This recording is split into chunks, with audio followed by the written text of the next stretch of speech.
Now, with the phase 2 of the Lok Sabha elections over, parties are now focusing and gearing up for phase 3 elections. Prime Minister Narendra Modi has once again lashed out at the opposition parties. While addressing a rally in Maharashtra's Kolhapur region and in South Goa constituency, he targeted the Congress over the financial survey controversy. He is now claiming the Shehzada of the Congress party, that is Rahul Gandhi, now wants to do an X-ray of the entire nation. He also told the people that Congress wants to redistribute your properties. He did not stop there. Prime Minister also claimed the Congress is indulging in appeasement politics and only wants to divide the nation once again. He even lashed out at the India bloc for holding rallies with the parties who insulted the Sanatan Dharma. Congress सिर्फ vote bank के लिए एक भारत श्रेष्ठ भारत की भावना का, हमारे संविधान का अपमान कर रही है। ये वोट बैंक के लिए कांग्रेस की सोची समझी साजिश है और ये अकेली घटना नहीं है। देश को बांटने वाली बात कर्नाटका के कांग्रेस सांसद ने कही है। कांग्रेस की यही सोच है जिसके कारण 70 साल तक जम्मू कश्मीर में आर्टिकल 370 बना रहा।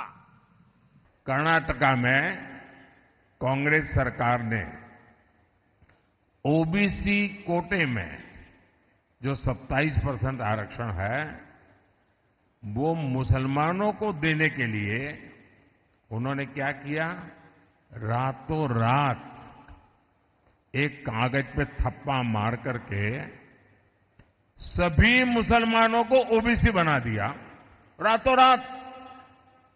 और इसके कारण वो ओबीसी का जो कोटा था उसके हकदार बन गए और जो ओबीसी को मिलता था वो पूरा का पूरा उन्होंने लूट लिया। भाइयों, अब ये फॉर्मूला ये पूरे देश में लागू करना चाहते हैं। कांग्रेस के शहजादे उन्होंने घोषणा की है कि वो आपकी संपत्ति की, महिलाओं के गहने और सोने चांदी की जांच करवाएंगे। आपकी कमाई को कांग्रेस उन लोगों में बांटेगी जिनका ये देश पर पहला हक है, ऐसा बताते हैं। तुष्टीकरण के लिए कांग्रेस किसी भी हद तक गिर सकती है। पिछले कई दिनों से अब की बार 400 पार का नारा आपकी रैलीज में सुनाई नहीं दे रहा है। नहीं, आपने उस नारे को अभी थोड़े दिन के लिए होल्ड पे रख लिया है या अभी भी आप उस पर बरकरार हैं कि अब की बार 400 पार होगा? न होल्ड पर है, न रोका है, बरकरार है और पूर्ण तीव्र गति से है। कल के अगर आप मेरी ही रैली को उठा लें तो ये नारे मैंने ही लगवाए हैं। फिर एक बार मोदी सरकार, अब की बार 400 पार, और लोगों ने नारे लगाए हैं। इसलिए पार्टी के स्ट्रैटेजी के दृष्टि से या पार्टी के कार्य करने की दृष्टि से या पार्टी के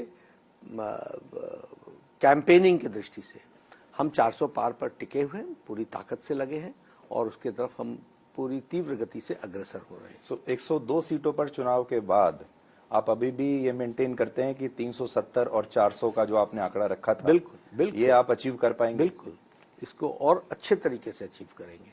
और मुझे चुनाव भारतीय जनता पार्टी के पक्ष में और विशेष करके मोदी जी के पक्ष में बहुत एक तरीके से लोगों ने मन बना लिया है। उनका they have decided, they have only to implement it. और हमारे लिए ये आवश्यक है कि हम उसको क्रियान्वयन ठीक ढंग से हो जाए। मोदी जी हमेशा ये कहते हैं कि मुझे 400 पार, और उनके लोग भी ये कहते हैं कि हमको 400 मिलना चाहिए, इसलिए कि हमको संविधान बदलना है और हम जो चाहते हैं उन चीज़ों को अगर हासिल करना है तो हमको ज़्यादा से ज़्यादा सीट मिलना चाहिए और 2/3 मेजॉरिटी अगर हमको मिली तो हम अपने को, अपने विचार या अपने जो कुछ आइडियोलॉजी है उसको हम अनुष्ठान में ला सकते हैं। तो उसलिए उनको सत्ता से हटाना जरूरी है। लक्ष्य उधर है हमारा कि बीजेपी को सत्ता से दूर रखना।